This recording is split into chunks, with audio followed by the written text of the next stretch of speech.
Hello and welcome to The Pickle, brought to you by AC4SA, Academic Coaching for Student Athletes, and co-hosted by Ethan O'Day and Jack Sundberg. Here on The Pickle, we discuss with our guests, ranging from coaches to professional athletes, the pickle of all things, academics, sports, recruiting, high school to the pros, you name it, we talk about it. Our goal for the podcast is to give people insight into the sports world and student athletes' perspectives by sharing current and former athletes, educators, and coaches' real-life experiences. Telling story is one of the most powerful means for leaders to influence, teach, and inspire. These stories resonate in our culture, history, and lesson learned.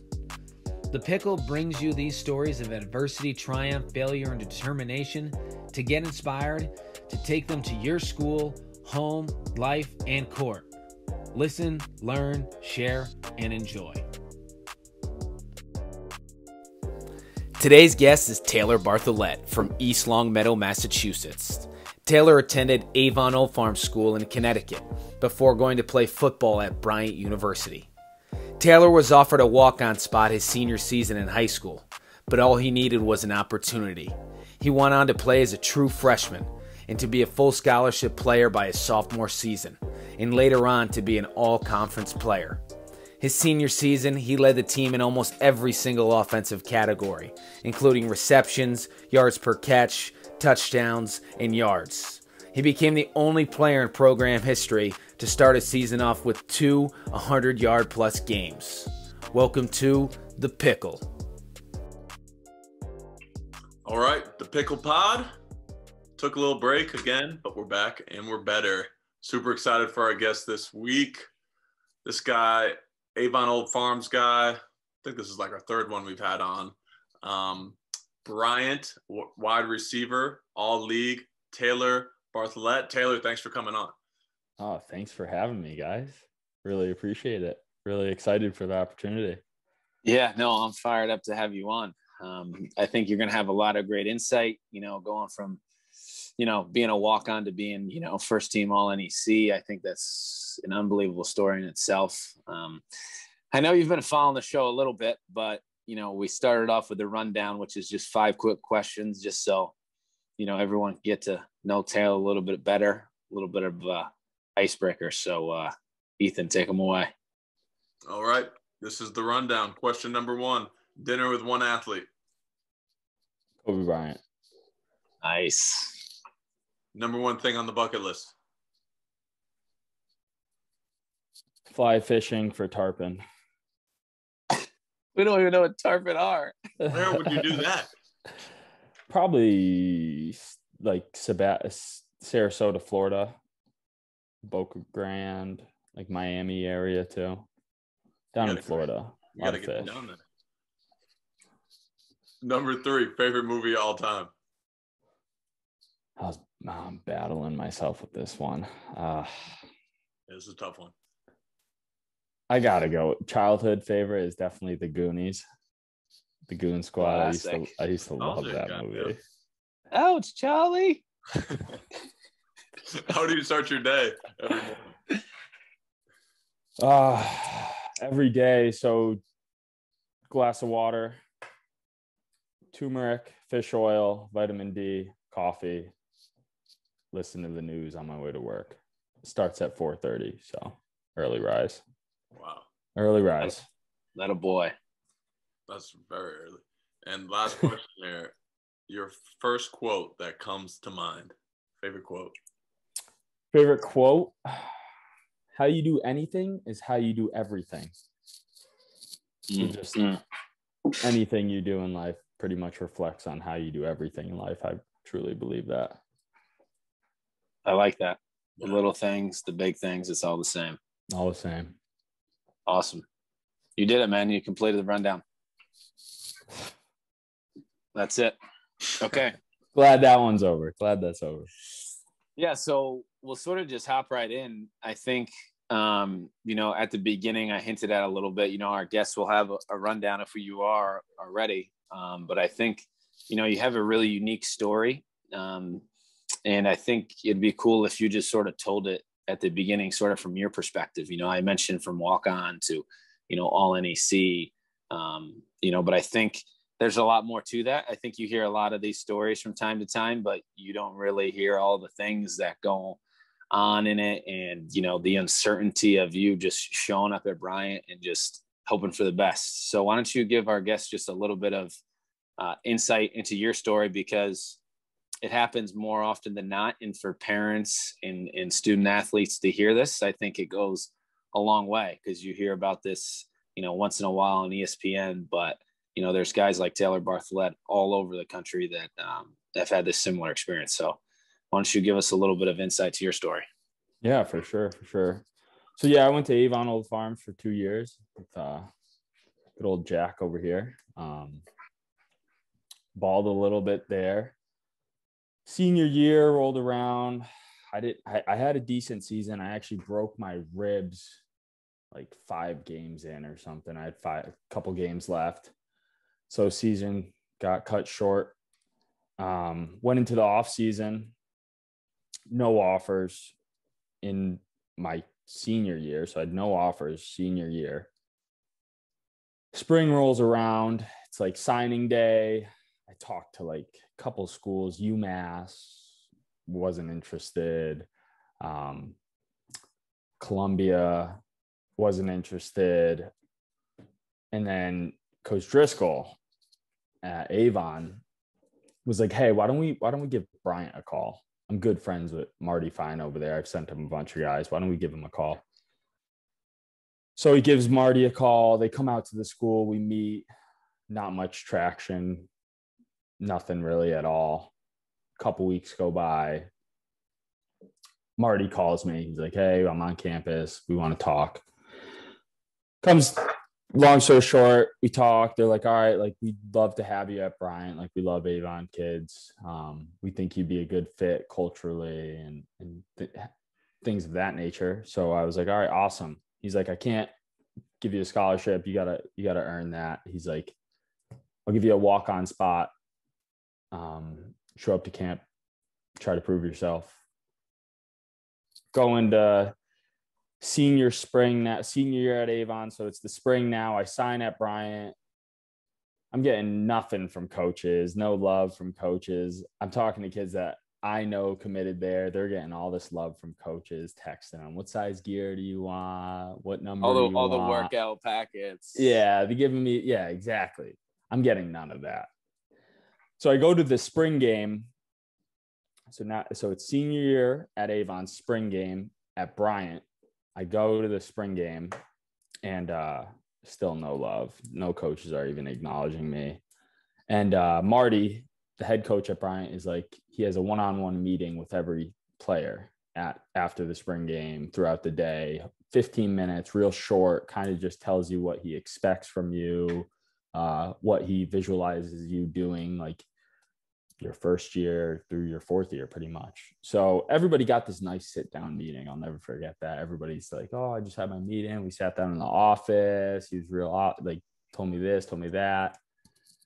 And then we're sitting around at the turf watching the game. And he doesn't really get involved with the spring game. So he's like, hey, Taylor, let's talk quick. So we go on a walk around the track.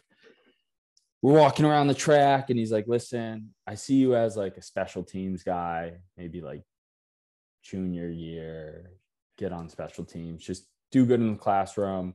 We'd love to have you, like, stay focused. We're going to start you off on defense. I'm like, all right, cool, whatever. Roll with it. Awesome. Because meanwhile at Avon, you were pretty much an offensive guy. Yes. Yeah. Both ways, but that's just high school ball. Like, you play what you have to play. Mm-hmm. So it goes into the summer and I'm sitting there doing back pedal drills. I'm doing everything. I got DB coaches all summer. I'm lifting. I'm trying my hardest, staying focused. I'm walking in with the mindset I'm going to be a DB. First day of camp, I walk into my locker room. You get all your GI, everything. Black jerseys, defense, white jerseys, offense. White jerseys hanging in the locker. I'm like, I go up to the equipment manager and I'm like, hey man, I'm playing DB. Like, Coach Fine told you I'm playing DB. He's like, no, you're not. You're playing offense. And I'm like, man, I was told I was playing DB. And he's like, whatever, man, just take the jersey, be grateful, go out there. So I go out to practice. I haven't ran a route all summer. No stance, no start, nothing. Go through our conditioning drills, go out to the offensive practice. I didn't even know who the wide receivers coach was. He didn't even know who I was. Go through the first drill. It's like a catching drill. My hands are just stick them. Go out, make a couple nice catches. Won't lie, a couple nice catches. And from there, it was pretty much history. They kind of just, like certain guys carry themselves, and like it's funny, like you walk out to the field before practice and you're looking around and you're like, oh my God, you're looking around. These guys are like 6 foot, 200 pounds. And me, I'm like 165 soaking wet, all visors on, everything looking fly. And I'm just like wrong jersey, wrong size. They gave me like number. They gave me some whack number too. So my confidence wasn't really there, but I mean, I know how to play football. So that's what I went out and did. And eventually my freshman year, earned my way onto special teams. I was on punt return, kickoff, kick return, and I was a gunner on punt. So I earned my way there. And then once you kind of establish yourself on special teams, they give you more opportunities. And it was just a snowball effect. Made some plays on special teams, made some tackles, blocked a punt. And then they're like, all right, we'll get you running some routes now. And it was tough. I mean, they were hard. The offense was a pro style offense, huge playbook. So hard to learn, especially with school and social life and everything in that nature. So trying to balance it all. But I mean, I did the best I could and basically got a couple shots to catch a couple passes, and the rest was history. I eventually, going into my sophomore year, had a really great spring, and going into my sophomore year, and earned a full scholarship. So now let me ask you this. That's a lot to unravel there. Let me ask you this. Did the coaching staff ever explain why they gave you the offensive jersey to start after telling you defense? Like, did they mess up, or? No, no one really knew. And I asked that question too, because me and my Coach Engel was my wide receivers coach. And he didn't even text me all summer. Like he didn't act, like nothing, ghosted me. So like he didn't really know who I was. So no, like nobody really, I feel like they kind of were just like, all right, whatever, walk on, just throw them here. Like we're short wide receivers this year. Right. So here we have more than enough DBs. We're deep at that position. We need some guys to run scout team or whatever they were thinking. But so I think it was just kind of a numbers game at that point. Like they were short receivers and needed some guys. Yeah. Yeah. Crazy. No, that's crazy. Yeah. And I think it's just like, it comes back to you. I mean, I think that, you're just a hard worker, a grinder, but I think the biggest thing is that, you believe in yourself. And I think that, when you come to no matter where you're at, no matter if you're playing at a D3 school or a D1 school or what sport it is, if you believe that it's in you, and obviously if you're matching up against guys, obviously if you're fitting in physically and strength wise, but if you believe in yourself and you know that you can go out there and do it, I think it just speaks for itself, because I think especially when you get to that level of football, it's like best players play. I mean, it doesn't matter if you're big, small, tall, if you're the best, you're the best. So, and there's no hiding that when you get that on the field. And we have a lot of kids who come talk to us and they say, well, what do I got to do to get on the field? What do I got to do to this? It's like, just make it undeniable. Make it no question asked that you deserve to be on the field. It shouldn't be like, well, I'm like, he's a little bit better than me, because 10 times out of 10, if there's a scholarship guy and you're a walk-on guy and you're not making it that obvious, you're not going to get on the field. Or if you're just a high school player, and it's like, and you're like on the fringe, you just made the varsity team. If you're not making it obvious, you're not getting out there. And you hinted at a little bit there at the end, just like, you know, at the same time, you're walking on, you're just tunnel vision on just like, I got to get in the field. Like, I got to go out there and prove that I belong here. But at the same time, you're dealing with this whole incoming year as a freshman with academics and stuff. So talk a little bit about, you know, you trying to learn a pro style offense, which is a class in itself, you know, to also diving into freshman year at Bryant, which is, you know, a pretty heavy academically oriented school. Yeah, I mean, it's definitely an eye opener. I mean, Avon was very regiment, where we had our study hall every night in high school for 2 hours a night. But at Bryant, I mean, yeah, sure, you had study hall, but you also had everything else going on. Like you said, you had football, and then you had your social life. You were just trying to make friends and meet new people. So it was difficult. But I think what really helped me was definitely just doing what you have to do, no matter how you feel that day, no matter what it takes. But like 90% of it is just showing up. I mean, especially in college, man, like you might not be the smartest kid, but if you show up every single day and you sit in the front row and pay attention, or at least look like you're paying attention, most of the time, the teacher will give you the benefit of the doubt and help you out. So I think just having that mentality was just, my mentality was just like, all right, go to class, do what you have to do to get by and get on the field and just grind it out. I 2 hours of study hall a night helped me a lot, but it takes a lot more than that at Bryant for sure. I mean, that 2 hours a night was like homework for one class, especially for me. So I would go study hall for 2 hours, go back to my room, study hall for basically 2 more hours, lock it in for another half an hour, quick, right before I went to bed. Almost every single night I would look at my playbook just to get that visualization, like dream about plays. And I was awful at remembering plays, awful routes, everything. Coverages are rolling in the middle of plays. I'm trying to read safeties. I've never read a safety in my life. I was reading wide receivers' hips all summer too, so that didn't help.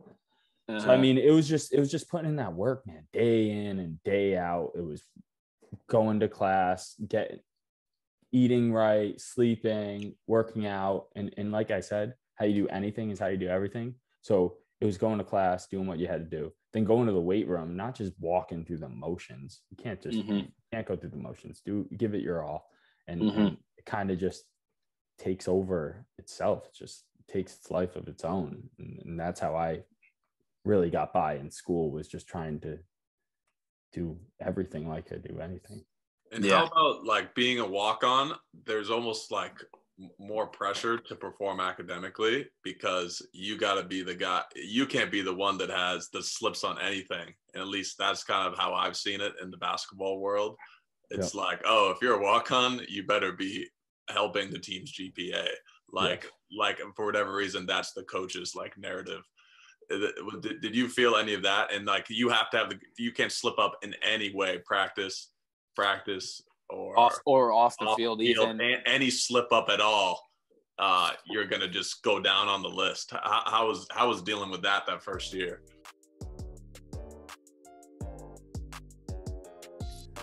Yeah, I mean, it's nerve-wracking, man. It's like walking on eggshells. Everything you do, it's tough. It's extremely hard, because those seasoned vets, you see the guys that been there for 3 years, 4 years, they're established. You see them go through these drills they've done a million times, or anything. Yeah, they go through a drill, they've done it 5 million times, so they're probably not giving it their all on every single rep. Whereas you, as a walk-on, literally are under a microscope, where you have to do every single rep to the best of your ability. No matter if it's just a walkthrough, you better be walking through with confidence, with intent. You have to keep that focus, and that focus is extremely hard when you're a walk-on, because so many things just come into play. I mean, yeah, and just like you're saying, is I probably wouldn't have earned that scholarship, but going into my sophomore year, I got the highest GPA I've ever gotten. I got a 3.3, which set me apart even that further. Set me apart because I was only one of 4 players that saw the field. as a freshman. There's only three other freshmen that saw the field. All the other three freshmen were all full scholarship players right off the jump. Wow. So they all walked on. They were all Florida wide receiver, California linebacker, and then a New Jersey linebacker. Like those are the only guys that were seeing the field that year. Yeah. A DB from Easton, Mass, my boy Aaron. But I mean, there weren't many guys touching the field, so it helped. But it was the GPA definitely that school, like it really separates you from those guys, because a lot of talented kids come into school and they don't know how to balance school, partying, and playing football at a high level, very high level, very competitive. So, you know, those guys, you see it a million times where have all the talent in the world, but just don't want to put in that work. They just don't, they got through high school with doing the bare minimum, but were so athletic compared to everyone else. They didn't have to put in those extra hours in the classroom or those extra hours watching film. I mean, I can't tell you how many nights my freshman year I was up till 11:30, which my coach Engel, my wide receivers coach, me and him became boys. 11:30 on like a Friday night, I'm watching film.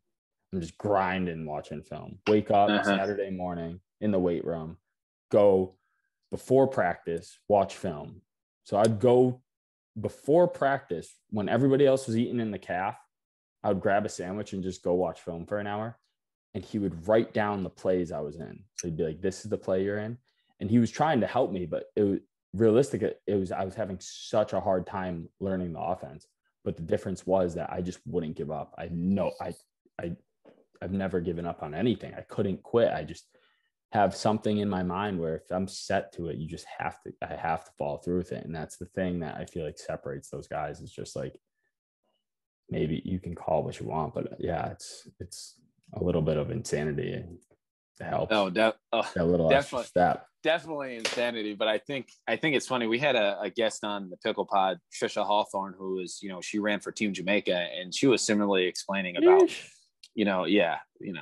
she'd probably blaze all of us in a sprint. Yikes. All of us. Yeah. And she was just talking about similar to you about, academics, the track, trying to balance it all. And, where it's really similar to you is, she would ask herself, how bad do you want it? And, I don't even think consciously, maybe you were asking yourself that question, but it's like, you wanted it. You wanted to be out there bad, And so when it came down to the academics, when it came down to the, learning the offense and staying up late, it was just second nature for you. It wasn't even a question of like, am I going to do this? And I was like, no, I want this. I want to be out there, and I think that goes a long way. And even you just talking about going out and grinding, a lot of guys, it's tough because, maybe you don't love it like you used to. It's different when, you've been playing it for, 12 years and then all of a sudden you're finally at college. It's like you did this whole prerequisite to finally get there. Then you finally get you there and you're like, man, I'm gassed, Yeah. And I think to really love it is something else, because when you love it, it's like, you're not thinking about, man, I'm up late, man, I'm doing this, I'm putting in all this time. It's like, thing you're thinking about. It's like, you're just thinking about, man, I love doing this. And, you're not even thinking about loving it. It's just second nature for you. So I think that's awesome. And I think it's just the way that you're verbalizing this, I think is hard for people to really put into words. And I think that, parents and kids, it's tough, but it's good for them to hear this, things that like, it's tough, but like, if you want to be there, you got to be there. Some people just have it. Like you said, like they either have learning the plays, it's just easier for them. Athletically, they just have it. Academically, it just comes easier. And that's great advice that you had. Going and doing the extra things that it takes a little bit extra time, like learning the plays and putting that extra work in, it makes the biggest difference. And you got to figure out what that weak spot is and just hammer it and go all in. So that's unbelievable advice. Jack, I'll let you take away that next question. I know you're getting into it. Yeah, no, I think it's, Taylor, you had a sort of a crappy end to your final season at Bryant. You had a really scary play. maybe we'll put it up on the pod for people to see. They might cringe a little bit, but it was a pretty nasty flip and landed on your head there. And you had some serious shoulder issues. And, you went and did the pro thing for a little bit. You trained down in Florida, but your shoulder was just really shot. Why was it so important for you to have your degree coming out of Bryant? Why was that so important for you to say, well, I'm really messed up. My body feels like crap, but, at least I got something to fall back on. At least I have an idea of what I want to do, because I'm sure you've seen plenty of guys at Bryant, all of a sudden it's senior year, or even they graduate and then they go back to mom and dad's and they're like, oh my gosh, what do I do now? I thought this would never end. And you sort of didn't have a seamless sort of transition into your next phase of life.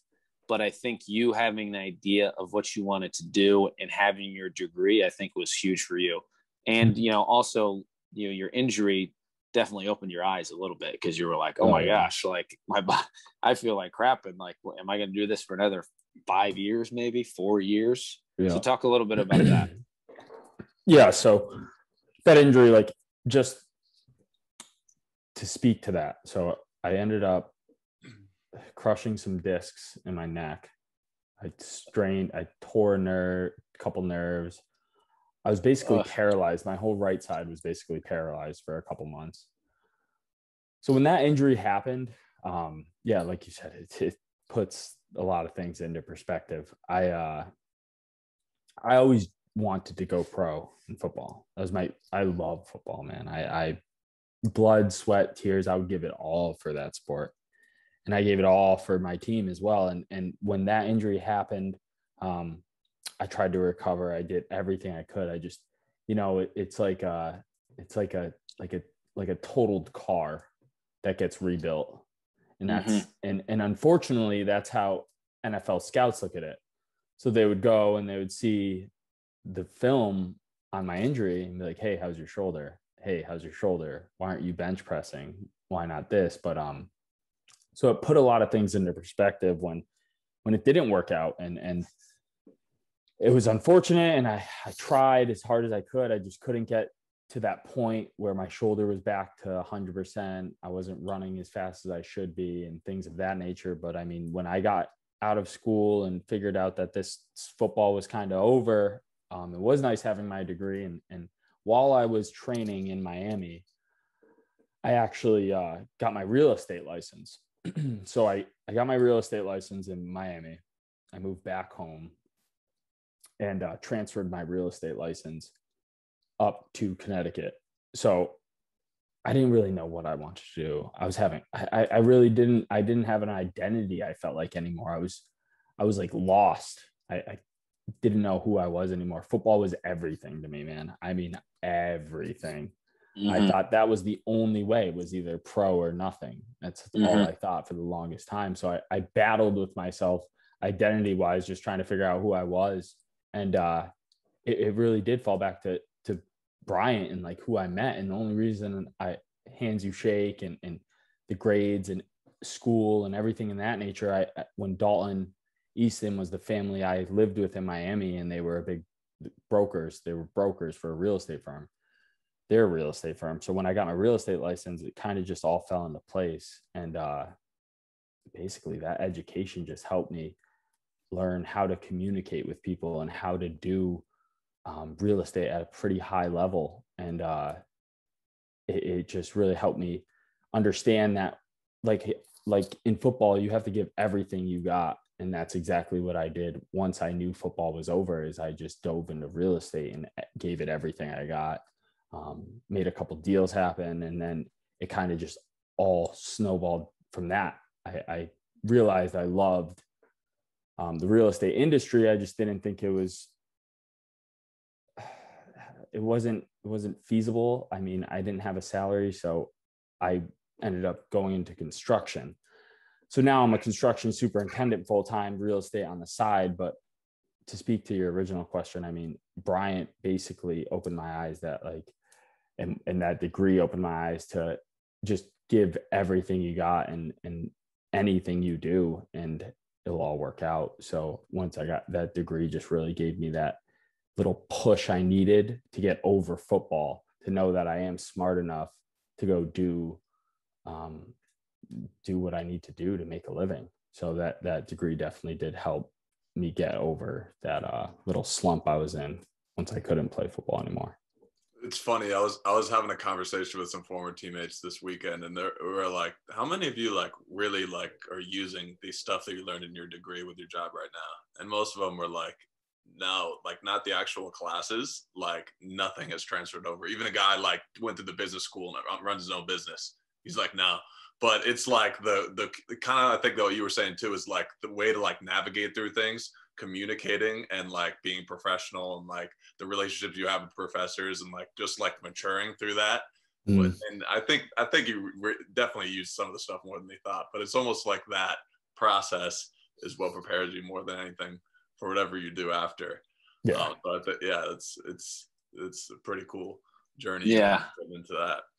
Yeah. No, that is really funny, and it kind of segues perfectly into our next sort of topic is sort of, you know, how did football help you? And I think that, you know, we talk a lot about, you know, it's so tough, like being a student athlete, like it's really hard, and like not everybody's guaranteed a scholarship. A lot of sports, surprisingly enough, are not even fully funded. So maybe you have a half scholarship, maybe you're on 20%.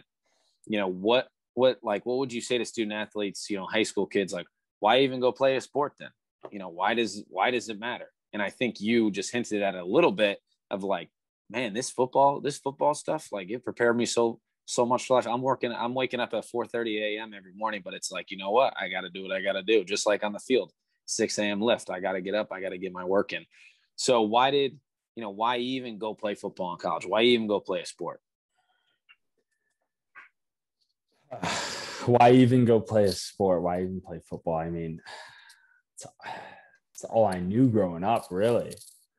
I mean, football was everything. Sports were everything. I mean, school was just there pretty much at that point. But it's a tough question. Why football? Why that? I mean, why?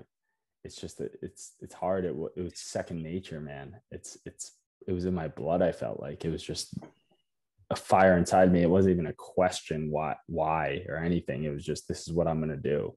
This is it. Like every time you step on that field, you just feel that those just goosebumps, and you get that national anthem going, and you're looking at the flag, and then the ref puts up his arm, puts it down. It's just like crazy. Just that feeling is insane, man. That first hit, you get that out of the way, and then it's just like everything flows. So, I mean, why football? It was just, it's such a team sport, man. It's such a team sport. There's no individuals in that sport. And that's what really brought me to it. I love being with the boys in the locker room. I would say that's like 80% of it, man. I mean, just chopping it up in the locker room after the games, after long practices. But it was never grim in the locker room. You win, lose, anything. It does not matter. Once it's over, it's over. You step off that gridiron, it's done with. You can't change what you did out there. And I used to just love football about that. Is like, you get back to the locker room, yeah, there's bad games and things like that, but like, I mean, you always have those clowns in the locker room that just knew how to lighten that mood up. And would just come out dancing from dancing and music going. So I mean, football was just always my type. Was always like, it was a getaway for me. It wasn't, oh man, we got practice today, man, we got a lift today. I was just like, let's go. We're with the boys today. Let's go. I love that atmosphere. I mean, any sport, man. I played baseball, I played basketball. Jack, you know that. It's awesome. Just with the guys, you get closer than you'll get closer with anyone else in your life. I feel like, just because every day you go to war with them, and especially and no knock against any other sport, but like football is like, you're legit going to war with guys every day at practice. I mean, me and my best friend, he's a DB. We'd get in fights in practice, fist fights, walk back to the locker room and be like, yo, where are we going to dinner tonight? Where are we eating? Yeah, you're going to the dining hall. You can't afford to go off camera. Exactly. Yeah, you're going to the dining hall. Exactly. Or you're going to like Ronzio's, but that's like, whatever. Basketball players, that's not ending after. We're still going to be a crush. That's basketball. That's because basketball guys are prima donnas. That's why. I'd have to take 2 separate cars with some guys. Yeah. It was a little different. It's a little different. Yeah, no, I know exactly what you mean. But yeah, that's honestly, we asked that question to a lot of guys, and that answer, it definitely comes down to that the bond that you have in team sports is the common one. And that's when Jack and I really like dove in and talked about this question. That's kind of what we came. But I really love how the start of it, you just were like, yeah, like, I mean, obviously it's just what I've always done. It always felt right. So I think you hit it all right on the nail. I was starting to feel those same feelings you had just when you speaking about it. But no doubt. We'll wrap it up here with this last question. So pretend you are pre-Bryant here, high school, looking back at your younger self, you get to talk to him. What's one piece of advice you're giving him before you go through this whole football and academic process playing college football? Man, I would hop on the track team to try to get some burners because I was slow, man. No. I mean, Dustin practice. That's it. Just get some speed work in. I'll get some speed work in. No, but really, I would tell younger self, man. I really would tell myself just to lock it in. I mean, like, hindsight's always 20/20. So I was going through it. I thought I was doing everything I should have been doing, but in high school, I wasn't taking that study hall seriously. I was watching videos for half an hour here and there and stuff like that. You don't see it in the moment, but 20/20, I mean, I'm thinking I would just tell myself, lock it in and get those extra hours in for studying and film grind and everything like that. Just always try to go that extra mile with whatever you did, no matter whatever you're doing, no matter if it's in the weight room and if it's in the classroom or if it's on the football field, whatever it is, man. I just truly believe it's not the in now terms, it's not the 9 to 5 that makes you great at your job. It's that 5 to 9. So your 9 a.m. to 5 p.m., that's not going to make you great at your job. It's that 5 p.m. to 9 p.m. that's going to make you great. And it's what you do in those hours. So I think with that mindset, it's everything. It's if I wish when I was 18, somebody would have told me that, because maybe instead of going to the Hawk's Nest after study hall, I would have grinded out for another hour before lights out. And yeah, you would have been in the weight room with me, boy. Yeah, exactly. I would have been in the weight room with Jack and things of that nature. So man, yeah, Taylor, that was awesome. I think, I don't even know what else more you could do, man. You're just talking about all that stuff, all that work you're putting in. It seems like you're doing a lot of great work anyways. But I think it's just Taylor. It's just, which I think is so cool about the Pickle Pod. I think, guys like Taylor Barthelette who have these stories and, all you see sometimes is the finished product at the end, all NEC. You don't hear about everything that goes into that. People just think you show up to the field and, oh, he's a talented guy. It's like, well, I'm talented because all this work that I put in, and I think that the Pickle Pod, is a showcase and a testament, for all these guys who, and gals who put in all this work. You don't really hear about these stories on, ESPN or, all over broadcasted. This is stuff that is like, behind closed doors, who's who. And I think that the Pickle Pod does an awesome job of bringing these stories out and bringing them to light for student athletes to hear, coaches, teachers, other 18-year-olds who, would love to hear what you had to say. But Taylor, appreciate you coming on, and sure. You crushed it, man. Yeah, Taylor, love the interview, and go Bulldogs. Oh, thank you, man. I really appreciate you guys having me on. I really do. So, and I think what you guys are doing is awesome, and you guys definitely are doing a good thing and could change a lot of lives. So, kudos to you guys. Thanks for tuning in to The Pickle, who is brought to you by AC4SA, academic coaching for student athletes, whose goal is to use the power of sport to unleash the athlete's potential in the academic arena.